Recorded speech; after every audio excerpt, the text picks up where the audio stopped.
আজকে তোমাদের সাথে একটা অসাধারণ ডালপুরির রেসিপি শেয়ার করব, কিন্তু এটা একটু ননভেজ করেছি, মানে পেঁয়াজ ইউজ করেছি। তোমরা চাইলে নিরামিষও বানাতে পারো। তো কী করে করেছি চলো তোমাদের সাথে শেয়ার করে নিই।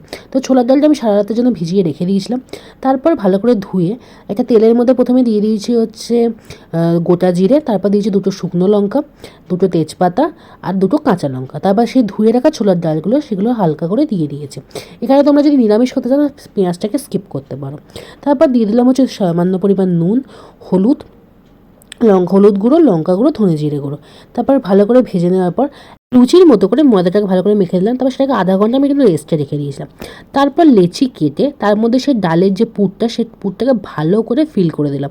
ভালো করে ফিল করে দিয়ে মুখটাকে ভালো করে বন্ধ করে তারপর পরোটার মতো ভেজে নিলাম। এগুলো সাইজগুলো একটু বড়ো বড়ো হবে। পরোটার মধ্যে ভালো করে তেল দিয়ে ভেজে নিয়ে তারপর ফ্রাই প্যানের মধ্যে উল্টে পাল্টে ভালো করে সেঁকে নিলাম তেল দিয়ে। তাহলেই রেডি আমাদের টেস্টি টেস্টি ডালপুরি।